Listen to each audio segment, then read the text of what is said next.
Okay, we're in that Sesquicentennial Park. Yeah, I can't say the name. And we plan to ride through here some, about 3 miles. And then we're going to head off into a subdivision that's close by.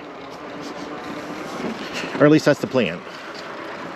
So we'll see how we do as we actually ride along and how much trouble we end up having. I'm looking at staying on the main trail for a good part of this ride. I'm following Garmin. 3/4 mile, turn left.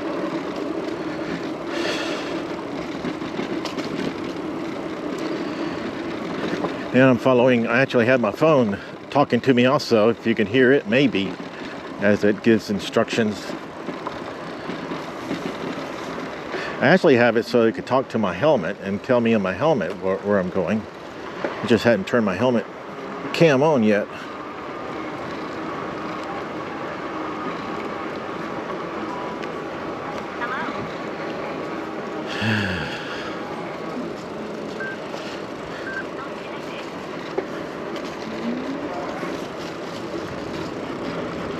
Okay, so I connected the helmet to my phone, so I shouldn't be able to hear it now, I don't think.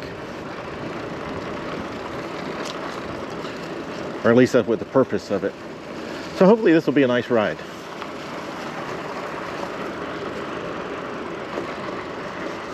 I can't see.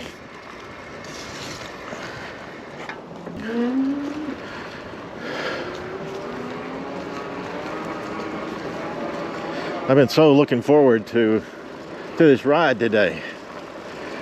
I've been trying to go each day, but there's been things at my home that keeps messing me up. It keeps me from going out and doing any riding. But finally today, I have an appointment in a couple hours. But I'm like, I'm just not gonna, I'm gonna go anyway. So I'm probably gonna have to cancel the appointment. I was hoping maybe I could get this going a little bit sooner, but when I first got here, there was a bunch of people that wanted to talk to me about my e-bike in the parking lot.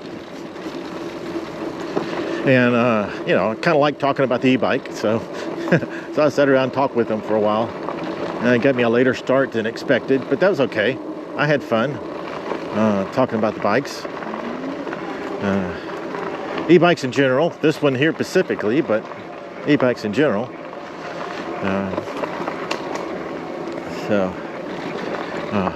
Frequently what happens is when you show up at the park, they have a EV charging station. The EV charging station usually has a EV there of some sort charging.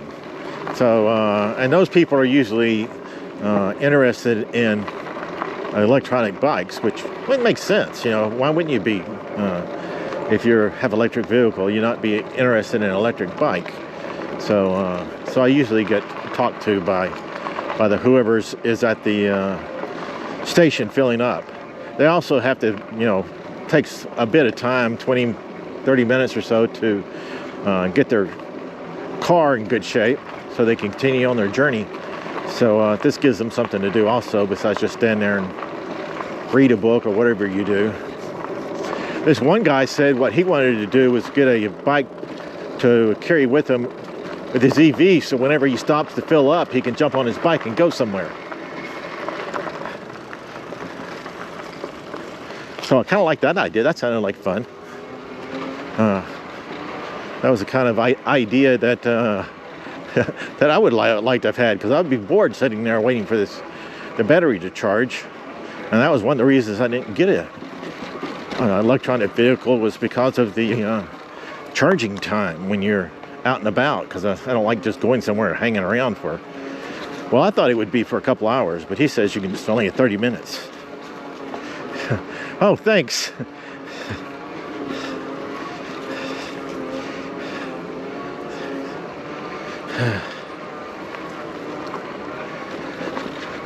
So this trail here looks like I've got to go off the main trail here, so this must be what's taking me to the subdivision. Wow, it really lets me know. I got you. It's funny when they're telling you to turn left and you're on these trails, but it's true. I do need to turn left. Now today, since I usually give an update on temperature, today is like 60 degrees and the sun's shining right now. In a couple hours, a storm is arriving, and apparently it's going to be a very bad storm. So I'm not looking forward to that, but I should be finished long before then. I hope to be home before the storm hits.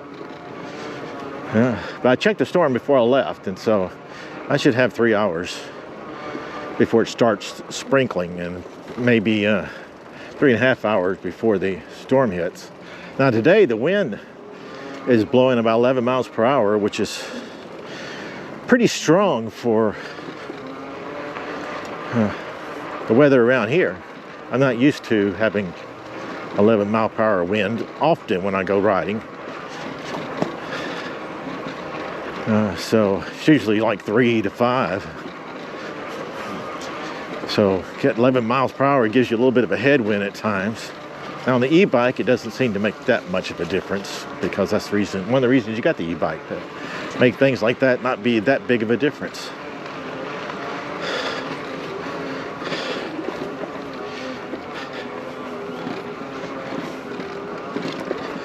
Now this is a pretty wide trail, probably the widest trails that I've seen in a park.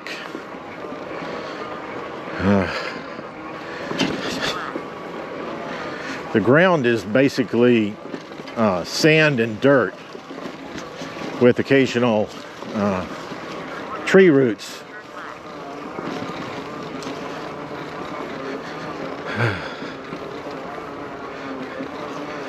The phone makes so much noise, I think I want to turn it off.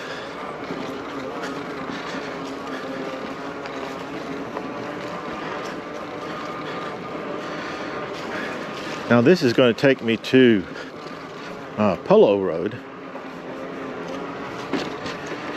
and the last time I was here we also went to Polo Road. It's the one that had the baseball field. I think there was a soccer field there. There was also a lot of car parking area. So we will be going to that, and then we're looking at going to one of the neighborhoods that's close by that area. I'm just curious of riding through the neighborhood. The tracks here are not that long, so you're going on the, if you're staying on the main trail, it's only 5 miles, a little over 5 miles around. So on a bike, that doesn't take that long. So I really wanted to find other things to do. Otherwise I could just go around the, go around it 3 or 4 times.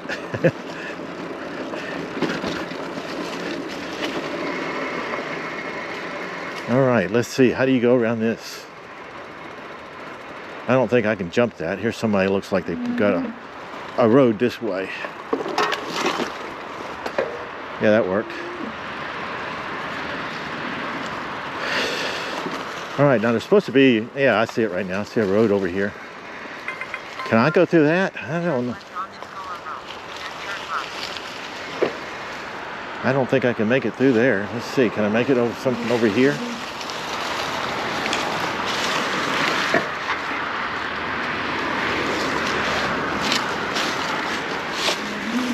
And I got my mirror. Let's see if we can get our mirror fixed. Oh, actually, it didn't move it. Or it didn't move it much. All right, so we want to go through this neighborhood here.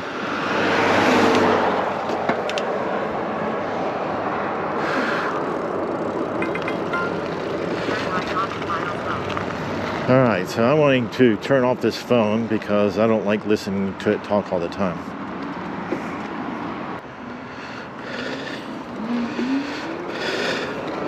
I just plan to have a leisurely drive through the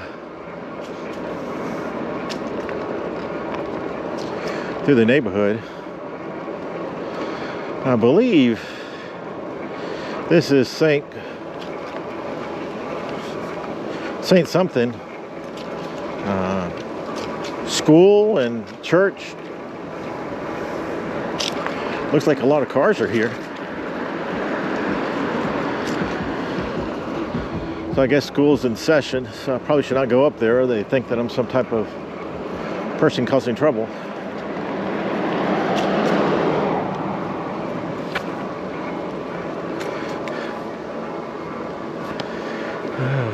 Somebody tore down that fence, but it was probably accidentally.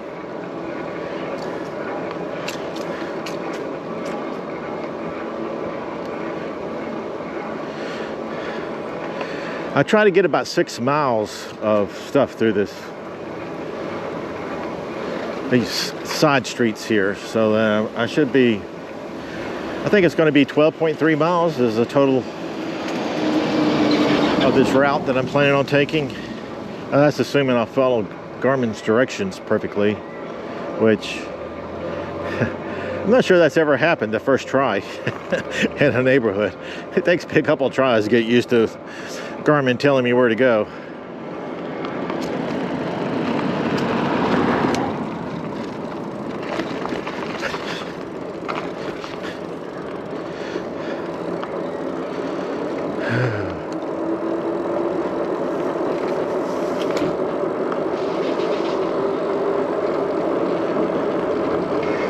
This looks like a dead end.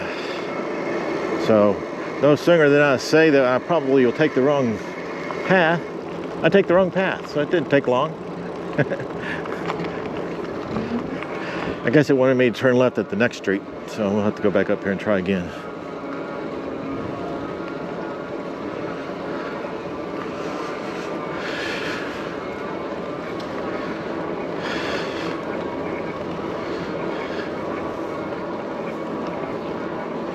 These houses seem relatively new.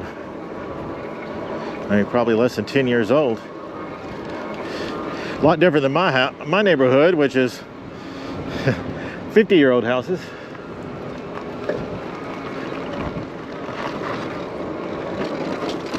Though the roads still look worse than the roads in my neighborhood, so I don't think they use as good as paving material as they did in my neighborhood.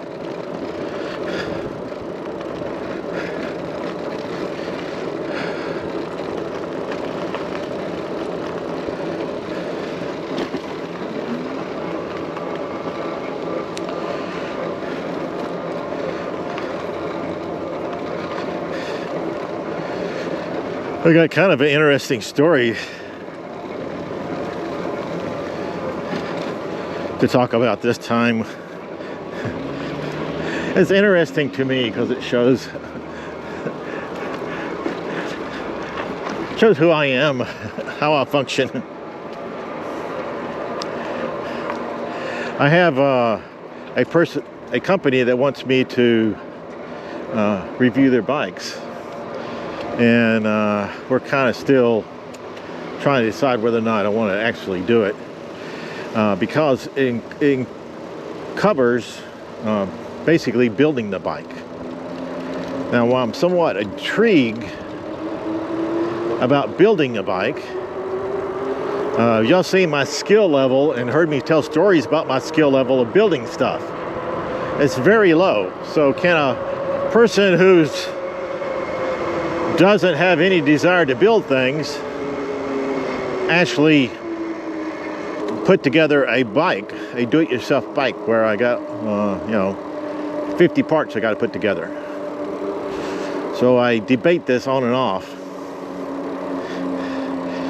But here recently I had something happen which tells me that the answer should be no. I should not I should not be doing this bike. And it has to do with my iPhone. Now I have iPhone 10, I think. Or I don't even know what number it is. That's how inept I am on these things. Wow, there's a lot of cars here for a small place. Got another car that wanted to pass me now. So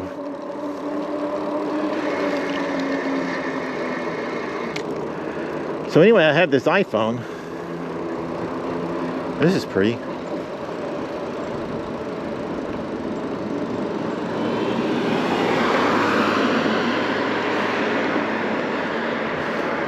for quite a few years now. Probably not 7 years. I don't know. It's hard to get time. The older you get, the harder time is to figure out. It's been a while, and so the battery keeps dying on me really quickly. It has about 20 minutes now.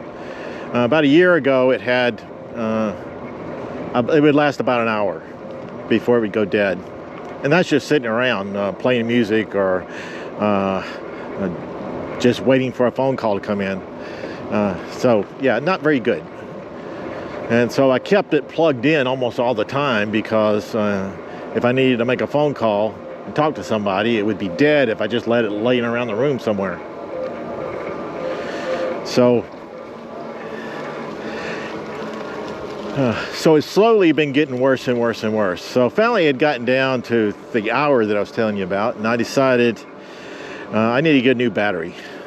And I said, I don't know what it's like in order to change a battery out in an iPhone, and I don't know how easy it is to find a battery, but let me go look. So I looked online, and there was a couple of people showing that you can change out the battery in the iPhone. I said, okay, so I can change out the battery. Let me see if I can find one for sale. So I looked on Amazon, and they had several variety of ones on sale. So I picked one that had good reviews by the comments that people were making, and got it into my house a few months ago. This was probably 3 months ago. I got it, and I said, okay, my phone's only doing about 20 minutes now, so I need to get, before it dies, I need to get this installed, and it's going to be really great. So I went back to my room, brought out a table that I had purchased specifically for this purpose. Because I didn't have any other table in my house that I thought would be suitable for building, taking apart a phone. So I actually went out and bought a table that I figured would work well for it. The table wasn't very expensive, but still I had to buy it. And so I set the table up and put all the phone parts on there. The phone package that I bought came in with a battery and tools. And so it also had an online video to watch on how to use it. So I watched that video, and I said, well, that guy makes it seem somewhat easy.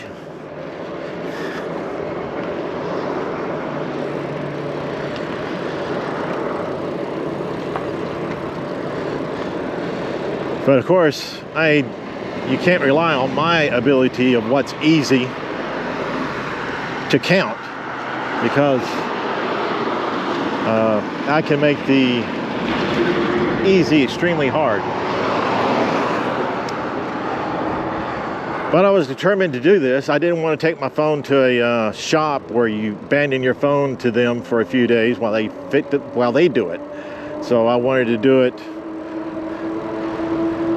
without having somebody else getting involved in it.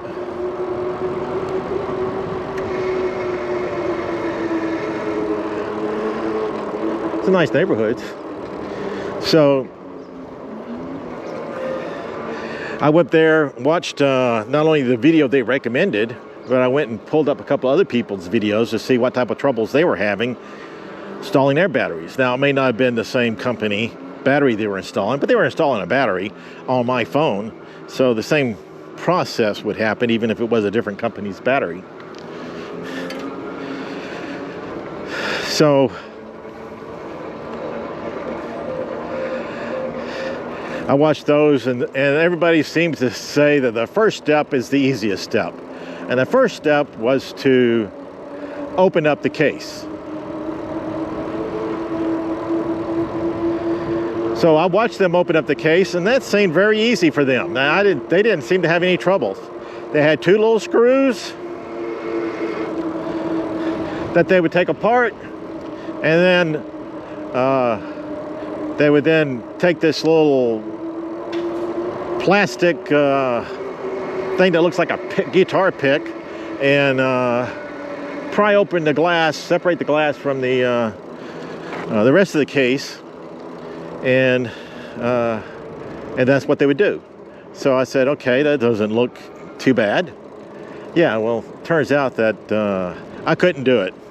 I sat there for an hour trying to get that glass off the rest of the case with this little plastic thing. I bent the little plastic thing in a million pieces. It didn't work. They had like a little suction cup that you could put on the corner, and you pull on that suction cup, and it had like a little metal ring that was supposed to give you something to pull on. So I'd grab a hold of that little metal ring and pull on it, and just pull the metal ring to where it straightened out, and my finger was no longer on it. And I just couldn't do it. There was just no way that I was going to be able to accomplish that. So I couldn't even accomplish the first step. Well, I did get the 2 screws out. The 2 screws that were at the bottom of the phone, I was able to take the screwdriver and screw those 2 screws out. They were extremely tiny.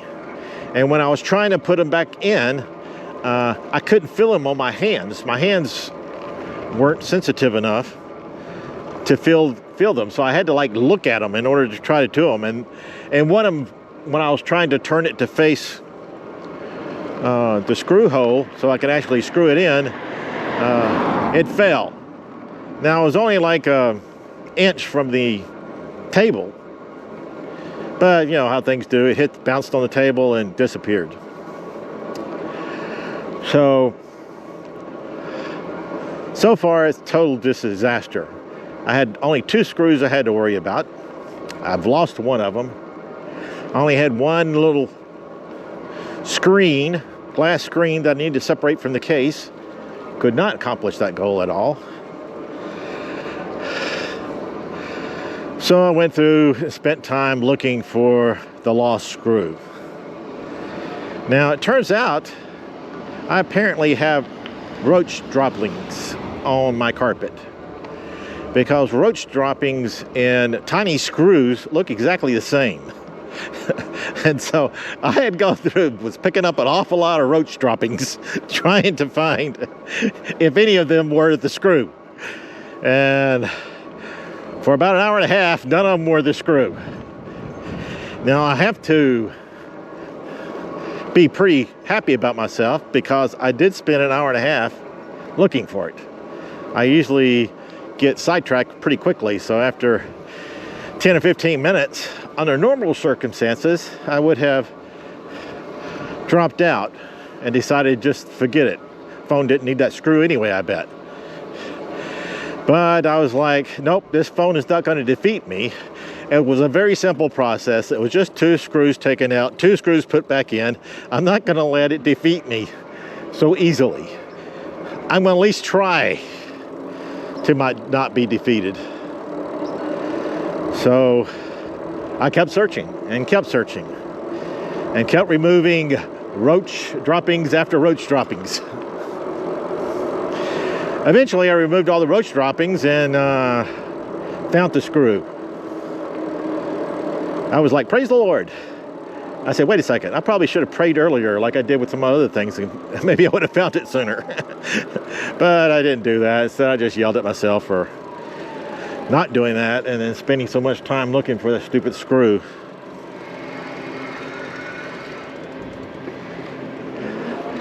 And it was a long time. Jeez, so long.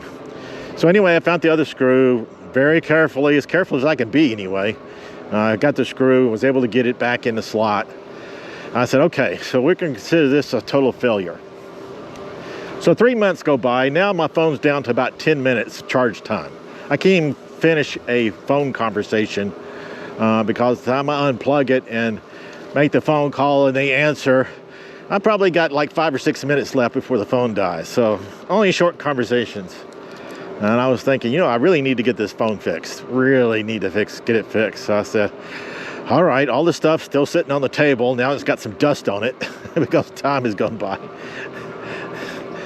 And I said, let's go try it again. I said, wait a second. I'm going to make a thing this time that I don't care. The phone's basically worthless to me now. So even if I break the glass, I'm going to get that glass off. If I break the case, I don't care anymore. I'm getting that glass off. So I took the 2 screws out once again, carefully placed them in the container that I had so I wouldn't lose them. And it was hard to tell if they left my hand. They're so small that I would take them over to the container and let go with the container, and then keep my hand really close, and then look around on my hands to see if maybe it's hiding somewhere. Like, did it go underneath my fingernail, or is it hiding on the corner of a crevice or where my finger bends? Very, very careful trying to make sure I don't lose the screw again. So I'm back to the glass. And since I ruined the last pick I had purchased another one. And so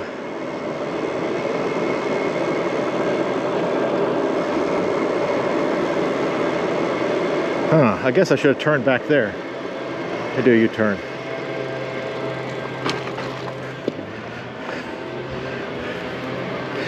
So I take my new plastic and I start trying to get it to separate the glass. I had taken my key ring that I have on my key ring, because it was tougher than the ring that was on the suction cup before. I had taken my keys off the key ring and put the key ring that I had, because it was solid metal, on there instead. And I said, this solid metal will be easier to pull without it ripping apart like the one I had.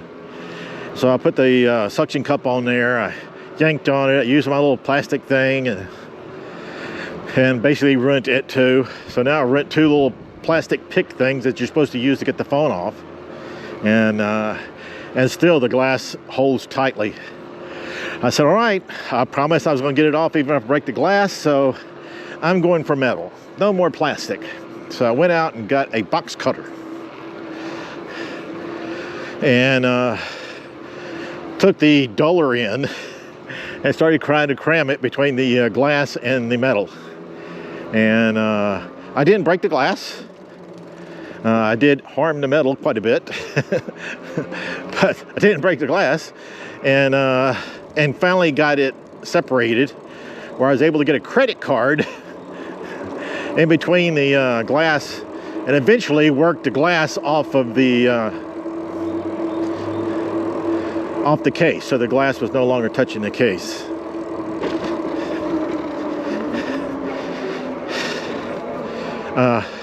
Yeah, after that was a celebration, but it was also time for a break, because geez, that was forever. That was stressing, very stressful. So I had to take a couple-hour break. So I went back. It was time to move to the next step. Now the next step didn't seem like it was going to be very hard.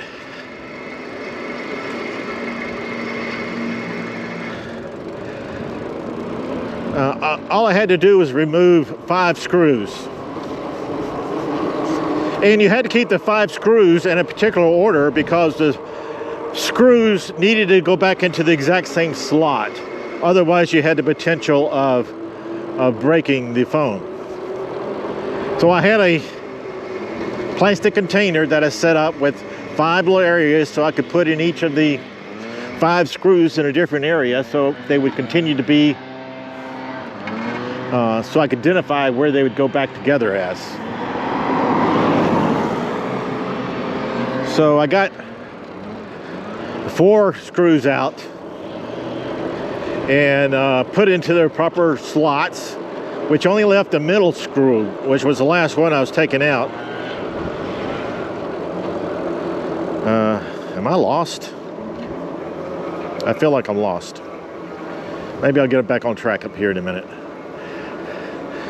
So, taking out the 5th screw, it turned out it was kind of like on a spring.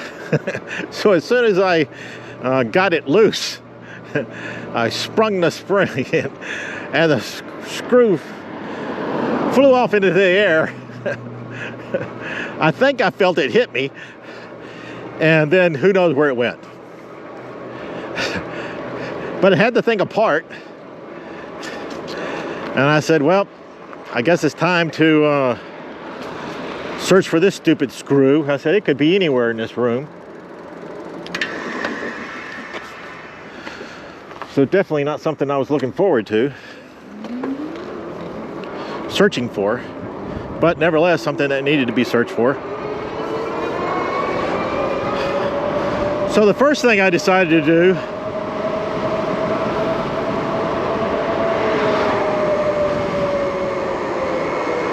ooh, that's fast. First thing I decided to do was to search the table, because it's a white table, so it's easier to spot things on it. And but before I did that, I decided, you know, I'm not going to make the same mistake I made last time. I'm going to pray that my angels help me find it this time. That God gives a little bit of instructions so that I don't have to spend an hour and a half looking for it again. And so I started looking for it on my table. And when I moved the little plastic thing out of the way that had the 4 screws in it, right there next to it was the screw. So it only took me like a minute to find it this time. So I praise the Lord for helping me out this time. The screw apparently knew where it was going to go because it went to the little plastic containers. It was hanging out with his buddies. Hard to believe that's where it ended up, based on where all it could have gone. But there it was. So now I had that little section out. I had this section that had 3 wires segments that that's the road. That basically these 3 wire segments were the power from the battery, and well, one was the power to the battery. Yeah, one was the power to the battery. So this had, and the other ones were things I wasn't supposed to touch. So it said very carefully, take your tweezers and plop open the battery power cable so that you disconnect it from the system. So I went there and grabbed my little tweezers and barely clicked on it, and nothing happened. And I barely clicked on it, nothing happened. And barely clicked on it, nothing happened. I said, okay, apparently I don't know the term barely click on it, because this isn't working. So I watched the video of the guy that I was following do it, and he just clicked on it and it worked. Well, that wasn't working for me, so I decided to watch some other people's videos. And I watched their videos, and they basically did the exact same thing. I said, okay, my phone's built differently. It's apparently not going to work that way. So I said, all right, so I'm just going to go to the other corner and see if I can flick it and see if I can pull it up doing that on this other corner. So I went to the other corner and flicked it like 3 or 4 times, and it moved. I said, aha, the power cable moved. And so eventually I was able to grab it with my tweezers and pull it off and disconnect it from the phone. So I was pretty excited. Now I got the phone battery disconnected from the phone. So that was nice. The next step was to remove the screen itself from the case. Now the screen, even though I had taken it off, the glass, I'd taken it off, it still was connected at the very top of the iPhone.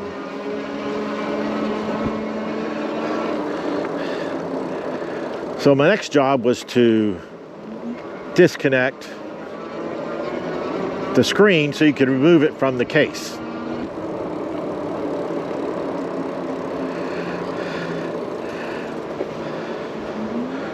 So I'm watching the instructions, and the connection looks a lot like the power connection. And they're just flick it up and you got it, and flick it up and you got it, and flick it up and you got it. And do it really carefully, because if you do it wrong, you ruin everything in your life.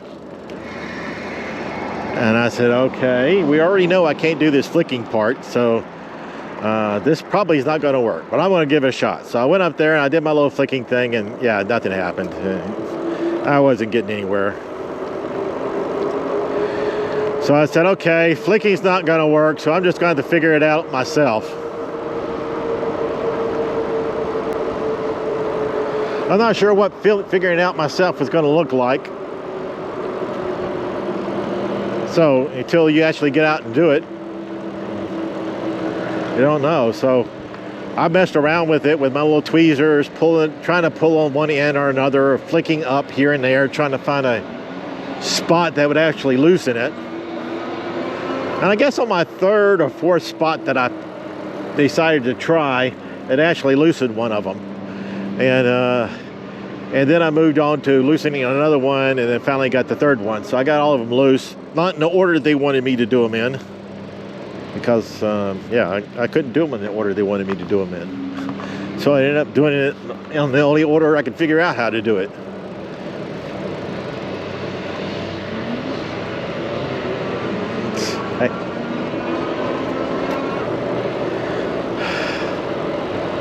So that was pretty good though, because when I finished it, I was able to disconnect the screen and was able to pull the screen off the rest of the body. Now the screen was originally being held on by a gasket. That was what was keeping it, making it so hard to pull it off. Kind of a gluey gasket, I guess. So I had to remove the gluey gasket off the off both sides because it was sticking alternately between the glass screen and the case. So I had a tweezers, and my little tweezers, you went really, really slowly and scraped off that gasket stuff extremely slowly. Spent probably another 30-40 minutes scraping off the little black gasket remnants from the base in the screen. But eventually I got 99% of it. And I decided that was good enough. That wind is really, really strong.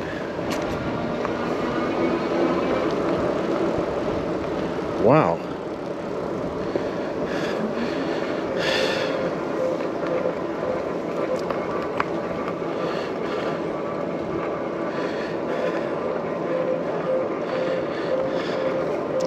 All right, so now I got the screen off, which is nice. Nice to have the screen off, and now I just got the system and just the base. And what they tell me in my next step is that there's 3 gluey tabs that hold the battery on. And what they said you needed to do was to lift up one of the gluey tabs and then grab it with your fingers and pull on it until it pulls off. And then you'd need to do that to the other 2. So you'd have 3 of these little gluey tabs that are holding the battery on, you'd have to pull off.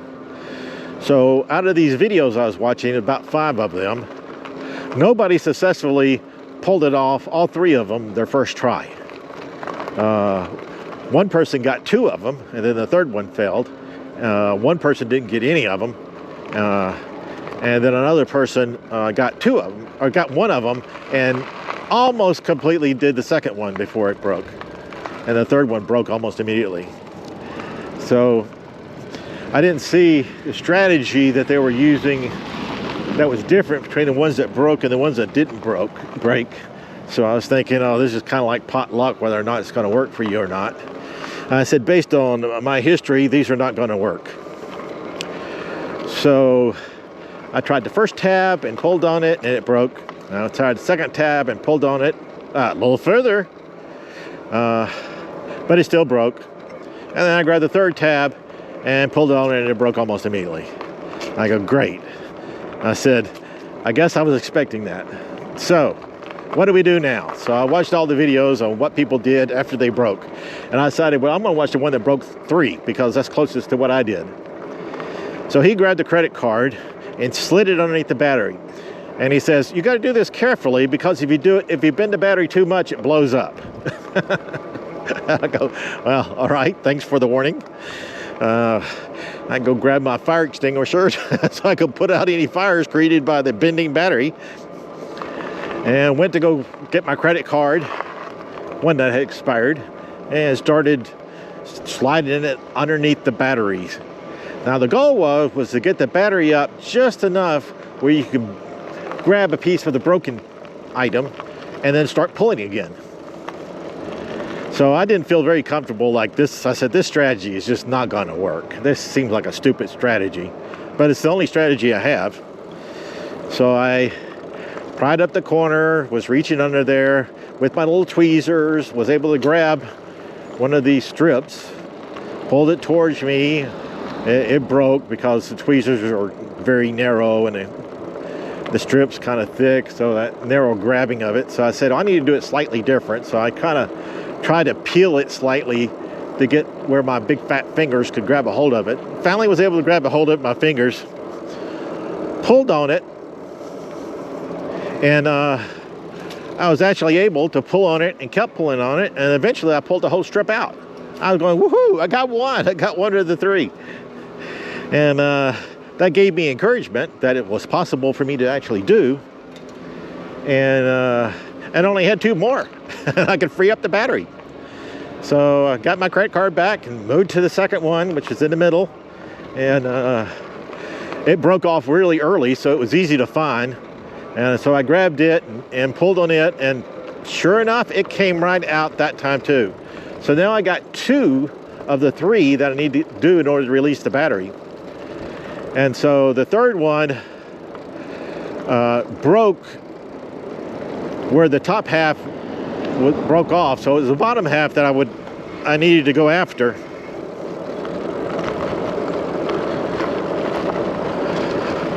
This is really pretty.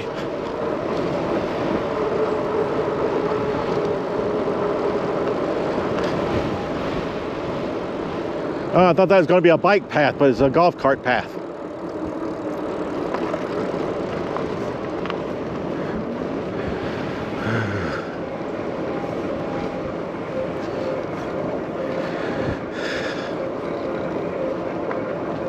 Yeah, you can see the golf cart right there. I mean, golf course.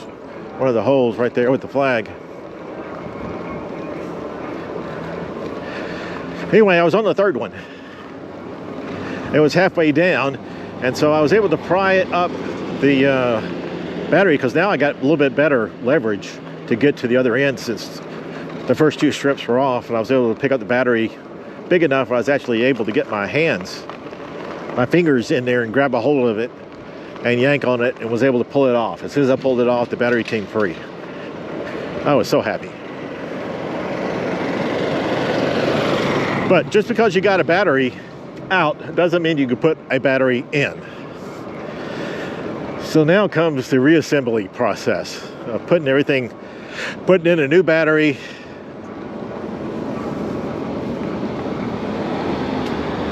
and hoping the new battery works, because now I've had the new battery in my house for over 3 months, and I don't know how long these things stay charged. So battery assembly time. Now, one of the things you have to do in order to get the batteries, because there's those little gluey strip things, you have to put new ones on to glue the battery down to the case. And so I watched the instructions a couple of times to make sure that I had the idea of how they were going to work and how to attach it, and set about doing it. Now, it turned out that this was like the easiest step I've had so far, was putting the gluey things on the back of the battery. So I set it up correctly. You fold it over, and then after you fold it over, you pull out a strip of glue, and then you press on it. The glue strips against the back of the battery, and it sticks. And then after you get the back of the battery on, you line the battery correctly how it's going to be in the slot in the case. And then you peel off another plastic container that's going to give you the other side of the sticky strips, the side that's currently not sticking to the battery. You peel it off, and then you push it down onto the back of the case, the metal case. And so that was the next step I did. That went without hitch. That was easy. So of all the hard things we ran across, it's nice to run across easy stuff.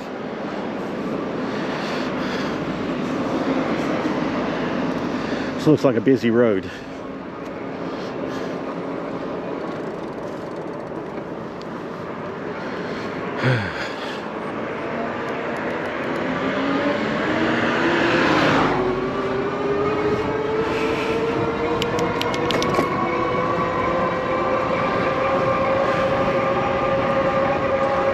I don't have any cars behind me at the moment.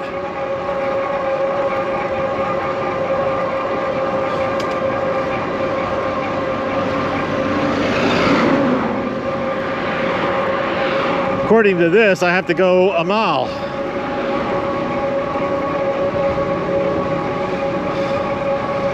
I kind of thought I was trying to avoid doing this, but I guess I blew it. Or maybe all these are dead ends. Well, I got a car coming up behind me now.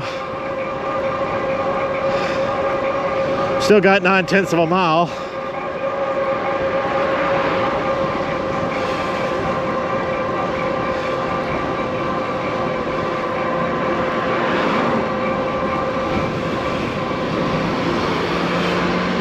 And there he goes passing.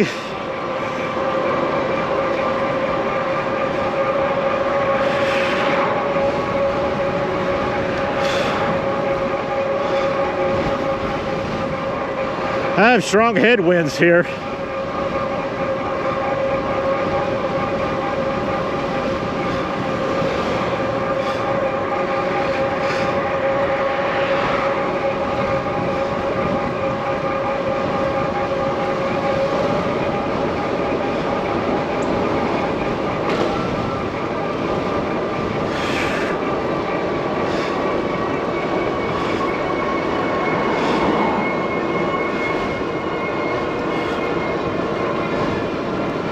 Oh good, the car turned. All right, I got half a mile left still.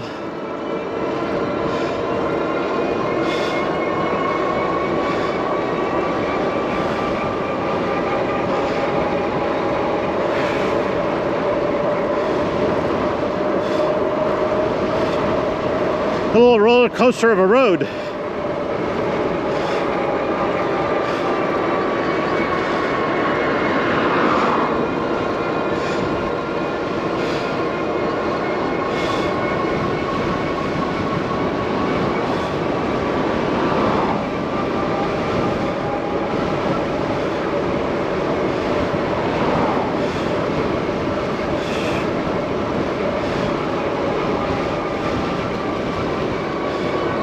Wow, wind.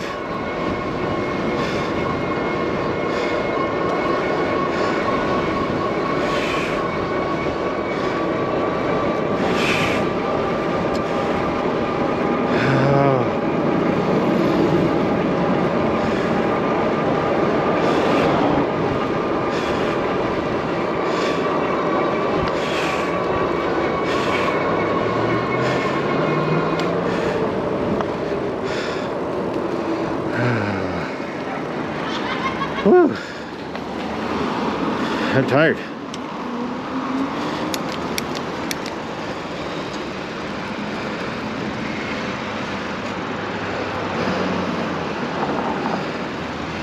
Looks like I should go over here.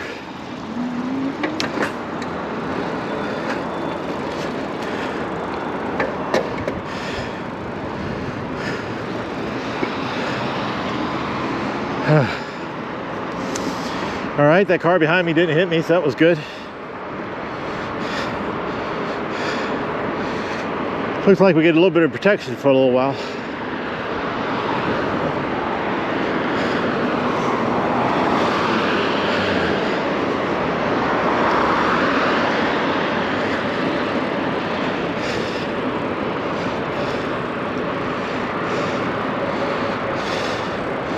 Well, as part of the assembly process, or reassembly process, after you got the battery in, you should not plug it in. You need to attach the screen back. Now, the problem with the screen is that it's heavy. It doesn't want to stay up by itself. And, oh, well, before I did that, you had to put the gasket down. That's right. Putting the gasket down was probably the second easiest thing I did. Because the way it was set up was that the gasket was sticky on each side, but you had a plastic film covering each side. So you peel off one side and then put the plastic down, and then you would peel out the other side. So that was fairly simple to do. So now I got the screen that I need to put on. It has those 3 cables to it that I have to put into the right holes. Well, they actually create them so that you pretty much can't put them in the wrong holes because the length of the wire can only fit to a certain spot. So you have to, so when I first started, I was trying to put one of the ones I was pretty sure in the correct spot and it wouldn't reach. And I was thinking, why wouldn't it reach? I know it has to go here. It turned out I needed to shift my screen a little bit closer. So a problem I had was holding the screen up with one hand while trying with these tweezers to grab these little bitty wire.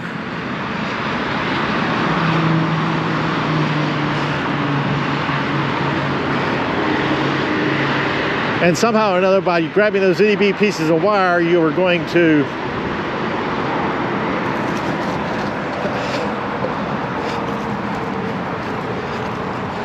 connect it to the spot they're supposed to be. Well, yeah, that wasn't going to happen with my ability to do that anyway. So what I ended up deciding to do was to bring something for the screen to lean, the iPhone screen to lean against, so I wouldn't have to hold it with one hand.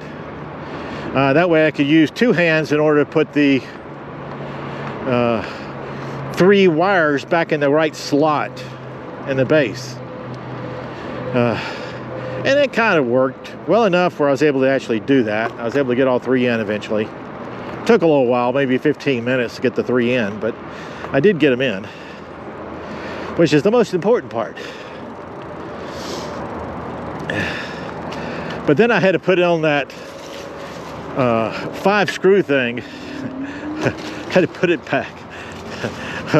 I didn't look forward to that at all because I'd done a terrible job taking them apart, and I had that little springy thing. It turned out the little springy thing was actually one of the wires. The wires were trying to push up, and so that's what sprung it out and threw the screw across the room, or bounced off of me or something. Anyway, that I found that out when I was reattaching it, because I was looking for the spring. I was thinking, wait a second, I don't see any spring. And it was the wire acting as a spring.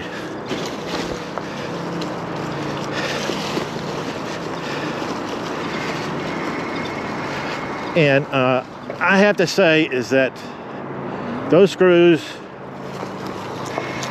are very tiny. And I had a very hard time. I moved very carefully. I tried very slowly. I told myself to do it calmly. Don't lose patience. Pay attention to everything I was doing. And I didn't lose any of the screws putting it back together the second time. I didn't even lose one screw. I didn't drop any screws. I had them wrap around my screwdriver, which apparently became magnetized somewhere during all of this. The screws started sticking to it. I don't know exactly how that works, but somehow or another, screwdrivers just start becoming magnetized if you work them around electronics for a while. I don't know how it works. Anyway, when I started, they weren't so magnetized. And when I was putting it back together, it was, because screws would stick to it. So if I put it on incorrectly and the screw moved, I would find it stuck to the screwdriver. So very strange, but handy. Of course, having a magnetized screwdriver probably has some disadvantages too, but I'm looking at only the advantages. The fact that your screws don't go flying off somewhere. So I was finally able to get the 5 screws back in. I think I put them all in the right area because the phone did not break. And then I got the power on, plugged in the power cord into the right spot, and lowered the screen and tightened up some more screws, and then turned it on. And it actually booted up. That was such a good feeling. I mean, I guess you people who repair things know what that feeling is when you put something together that you had a struggle with, and finally it was put back together and it actually works. So that was a very good feeling. And that was me just messing with a phone. That should have been like an hour-and-a-half process, which became like a 4-month or so process.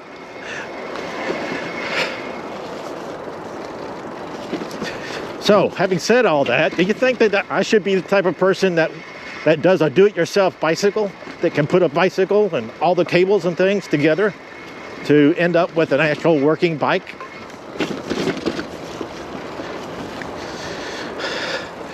I tell myself sometimes I kind of would like to try. But then I think about my experiences and think I'd be a fool to try. So, but who's to say I'm not a fool, that is. But I'm not sure what happens if I don't ever put it back together. If it stays broken forever, that would be kind of sad. I can't tell if I'm supposed to be going up this way or not. I would think I'm not.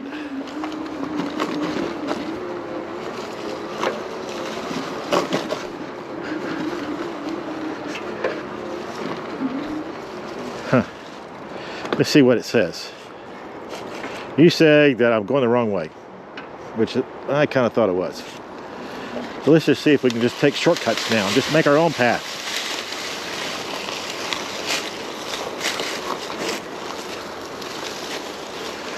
Oh, I wonder where the trail is from here. Am I going to end up getting lost in the woods?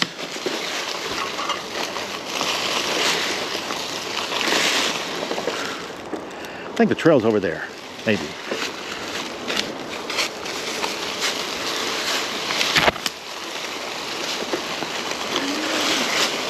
That kind of looks like a trail.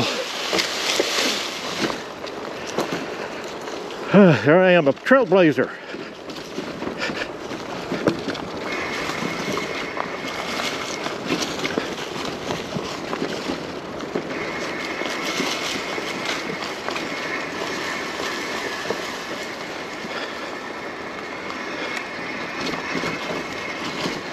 Whew. And here we are, the main trail, heading back home. So I guess we're getting close to 12 miles now.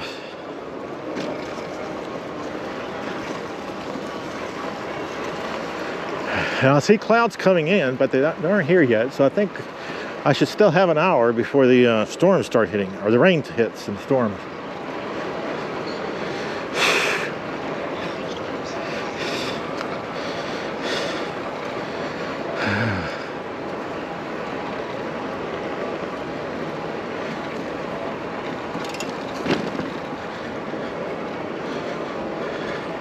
Now that we're back in the forest area, or park area, it should be easy ride in, because this trail here, you see how wide it is, a wide trail. They have smaller trails going off to the sides, but we're not taking any of those today. We're just taking the main trail back. So I feel fairly confident that we can be back in less than 10 minutes. Now, one of these days, I'm going to have to figure out how my tripdometer works, so I can find out how close I am to the end of these routes. If I know I'm at 12.3 mile, and I know that I'm 11 miles into my trail, I know I got an hour back, but I don't know how close I am to the end because I don't know how far I've gone.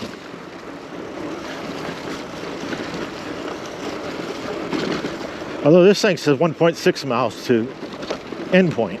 So I guess now I know.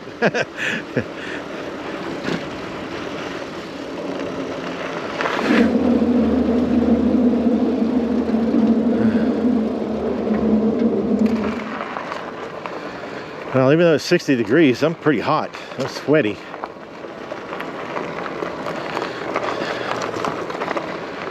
It's probably that really long mile fast ride that got me all sweaty.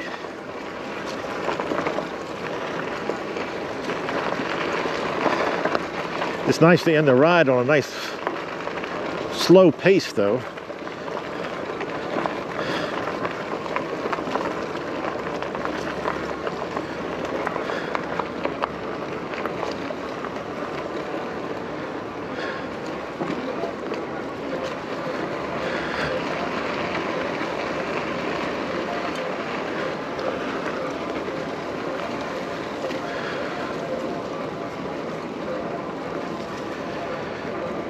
Oh, well, some people who heard my story and my other stories about maybe putting together the rack or other things I've done, even the garage door opener. Y'all have any opinions on whether or not this can be accomplished? Can I put together a do-it-yourself bike? Can I assemble all the parts and end up with a bike that actually moves in a way a bike is supposed to move? Let me know. That'd be interesting.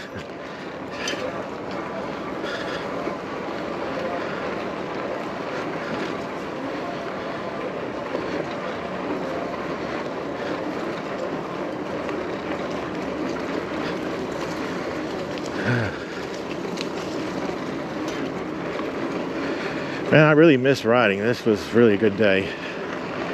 Glad I finally got out.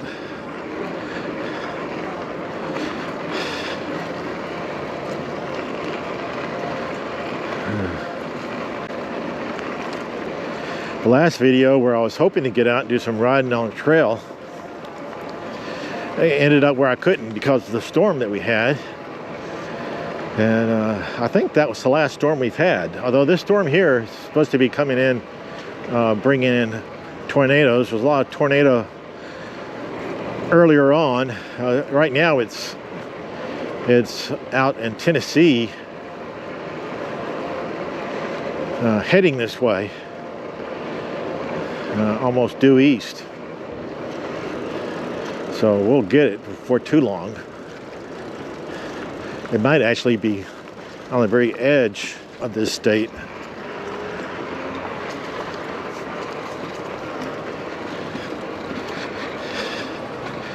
But I was timing this to be pretty sure that I could be back before the storm. And I think I will be. It doesn't look like I'm under threat yet.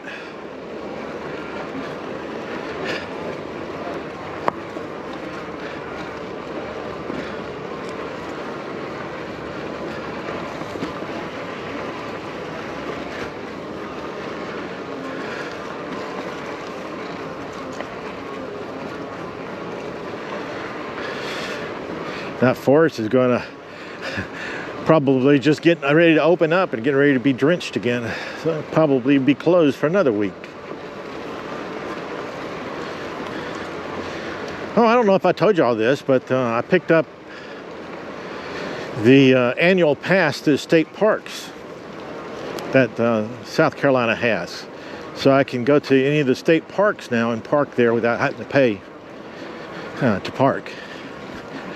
They charge different amounts, $15 for some, $5 for some, $20 for some. So I don't have to pay those now. Now I just got to make sure I have my sticker with me that tells me that I'm an annual member. So I'll have it to next year, January. To visit them without paying any extra. I'm hoping to visit some of the... Well, it looks like I need to end it here. So see y'all next ride. Thanks for coming along. Don't forget to like and subscribe. All right, bye.